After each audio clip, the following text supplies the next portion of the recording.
Hey guys, what's up? Today we'll be looking at a new card coming out of the new Extreme Forces pack. This is being released in February, and guess what? It is support for an archetype from the past.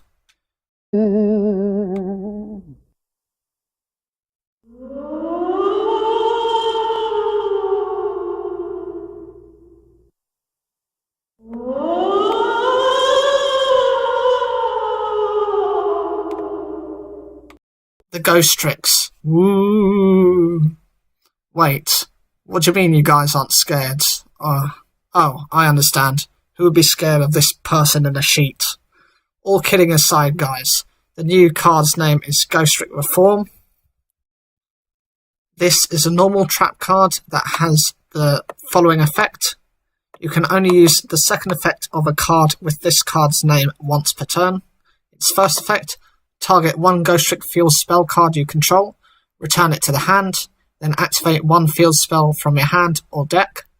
Second effect: you can banish this card from your graveyard and target one Ghostrick'S monster you control. Special summon one Ghostrick'S monster with a different name from your extra deck, placing it on top of that target monster. This special summon is treated as an Xyz summon. For those of you who already understand the playstyle of this deck, please skip ahead to my opinions and the utility of the card. I will leave a timestamp in the comments section to make it easier to find, as I will be explaining what they do for newer players. As a starting principle, I will quickly go over what the premise of the Ghostrick's are as a series of monsters. They were introduced within 5 packs, including Shadow Spectres, which was released on the 8th of November 2013. So these are all the cards that have been released in Shadow Spectres. From your top left, these are Ghostrick Ghoul, Ghostrick Lantern, Ghostrick Spectre, Ghostrick Witch, Ghostrick Yukiona, Ghostrick Jiangshi, Ghostrick Stein, and Ghostrick Alucard. And I almost forgot our favourite friend, Ghostrick Spectre. Then following on from there, we had in the form of Legacy of the Valiant, which was released on the 24th of January 2014. From left to right again, Ghostrick Jack Frost, Ghostrick Mary, Ghostrick Neko Musumi, Ghostrick Skeleton, Ghostrick Mummy, Ghostrick Yeti, and Ghostrick Dullahan. And our last form of support came in the form of Ghostrick Werewolf and Ghostrick So Cute Boss. It's supposed to be a play on Succubus. This was released in Primal Origin back on the 16th of May 2014. Now we'll have a look at how they work. Ghostricks are either level 1 or rank 1 Fiend, rank 2 Spellcaster, or 3 Zombie type monsters, with 1 Xyz monster corresponding to each level combination, with the exception of Ghostrick Angel of Mischief, who is a rank 4 fairy type monster. They feature a variety of effects, mostly revolving around flipping monsters face down, both yours and your opponent's, and protecting themselves as long as they are face down. The 3 types of monsters each follow a set of general effect guidelines. The level 1 monsters have effects that trigger while in the hand, and they react to destruction, attacks, and damage, providing bonuses and acting like hand traps. Design-wise, they share a prankster infantile appearance, maybe hinting to the tricks they play against the attacks of the opponent's monsters. The level 2 monsters have effects related to battle position control, allowing its controller to search for a monster or stall the opponent's moves. They share a feminine, delicate appearance. The level 3 monsters all provide useful bonuses while they are face up or when flipped face up. Their effects range from searching to burning, or even milling the opponent's deck, or giving bulk to a Ghostrick monster. Their motif is basically of male figures of Halloween and folklore. The deck's main goal is to produce strong attackers over a prolonged game, which can attack directly using the field spells Ghostrick Mansion and Ghostrick Museum, though the archetype also contains elements of milling, burning, lockdown, and most recently with the Angel of Mischief card, an alternative win condition. Most of the Ghostrick monsters aren't strong by themselves, thus they're left relying heavily on getting Ghostrick Mansion on the board as soon as possible in order to launch several consecutive direct attacks early in the game. Since Mansion also protects any face-down monsters from attacks, it is easy to repeatedly activate Ghostrick monsters' effects like Ghostrick Jingshi and Ghostrick Witch, Ghostrick Scare, Floodgate Trap Hole, which flips a monster face down when summoned, and Swords of Concealing Light are also useful in this deck to provide disruptions and lockdowns. The support provided by the on-theme spell and trap cards is also diverse, with effects that range from protecting Ghostrick monsters, from targeting and destroying effects, switching the battle position of opposing monsters, reviving Ghostrick's monsters, and locking the opponent from flip summoning. The only spell cards of the deck is a trio of field spell cards that share the same common effect of all, allowing a player to attack directly if all opposing monsters are in face-down defense position. Consider them like some sort of alternative version of Toons. They can either search for resources, half the battle damage, and manipulating the battle position of the opponent's monsters. Now we'll look at the utility of the new card, and its first effect that brings out a field spell is at this moment not particularly that good, as they have 3 field spells to rely upon, so your opponent will know the type of strategy you're going for. These field spells are Ghostrick Museum. Its card effect reads, monsters you control except Ghostrick's cannot attack. Monsters cannot attack face-down defense position monsters, but can attack directly if all monsters their opponent controls are face-down defense position. At the end of the damage step, change any monster that inflicted battle damage to a player during this turn to face-down defense position. This is beneficial as a field spell, as if your opponent tries to attack with everything, then you will be able to change them all to face down. This means on your next turn, you'll be able to inflict a lot of damage with your Ghostricks. Pair this with the other Ghostricks, such as a Spectre, who can force your opponent's monsters into defense, means you reduce your damage. The next field spell is Ghostrick Parade.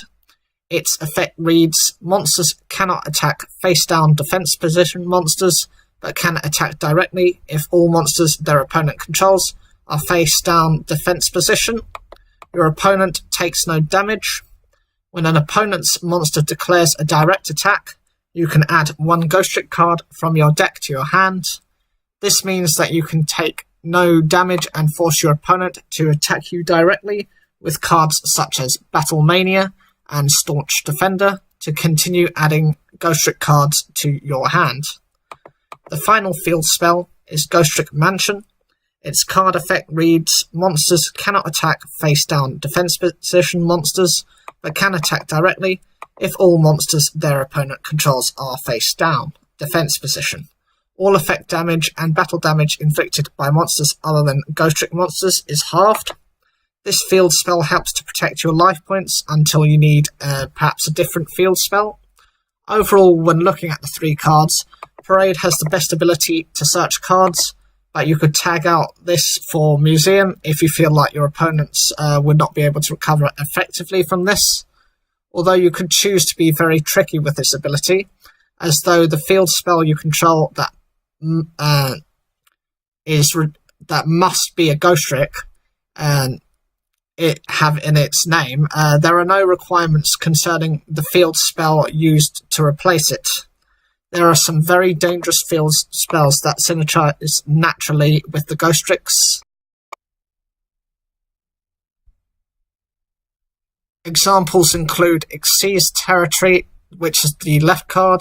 This can help to boost your Xyz monster's attacks for a battle by 200 times its rank.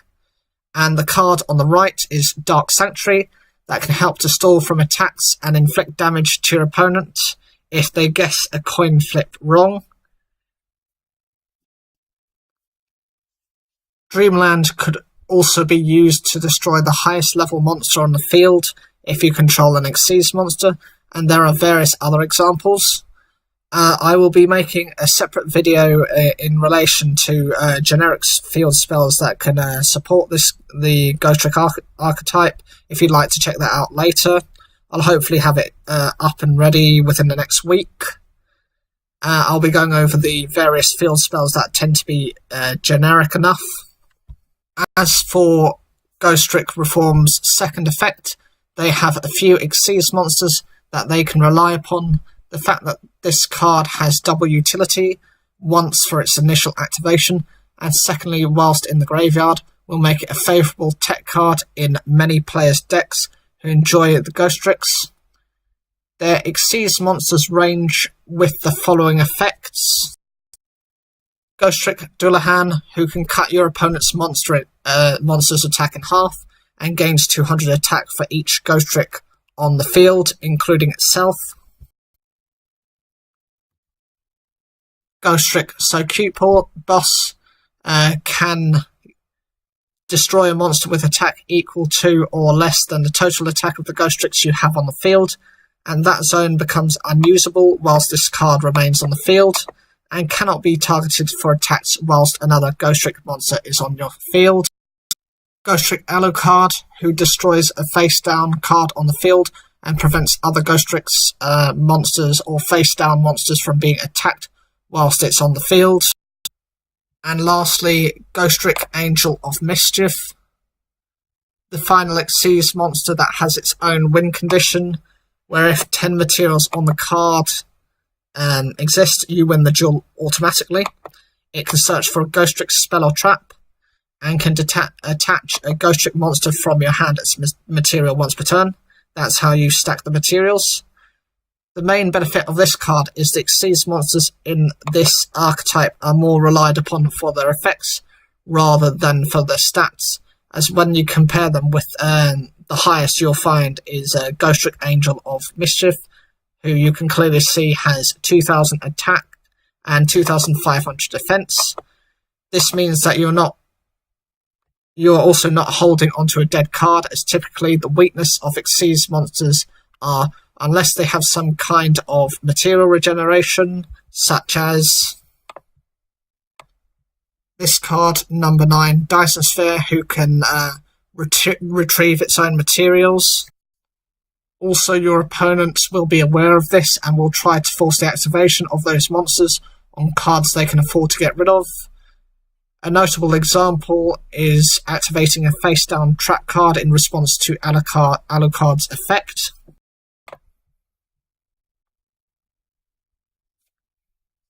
By enabling the card to be used as an Xyz material, you permit the Xyz monster to activate once more, which won't be in your opponent's expectation, catching them off guard. Fortunately, this card is a card that has been needed for the archetype as a whole to form Xyz material recovery. As cards in the past the Ghostricks have had to run include Xyz Reborn and Overlay Regen, which have been run in order to support the use of Xyz monsters. This would of course risk drawing these cards at the worst possible times and resulting in a game loss. Overall, this card is necessary to be run at 2, as it deals with situations that your opponent will not predict, and who knows, since they are supporting the use of field spells, this may be Konami's way of tempting us in for further field spell support, alongside perhaps even stronger Xyz monsters to go with the archetype. So, what do you guys think? Do you like this card? I think it's very versatile. It does what the Ghostricks have been lacking. They've been given a new lease of life. I can see some people playing it. I can see, you have people who have been playing this for since Shadow Spectres came out, and are probably thrilled to hear the news about this card. Do you consider there to be any perhaps weaknesses to the card? I know obviously trap negation, you've got that, but generally speaking, do you see any flaws to this card? As always, I like to hear your comments. Please make sure to like the video if you enjoyed it. Please subscribe, and thank you for taking the time to watch the video.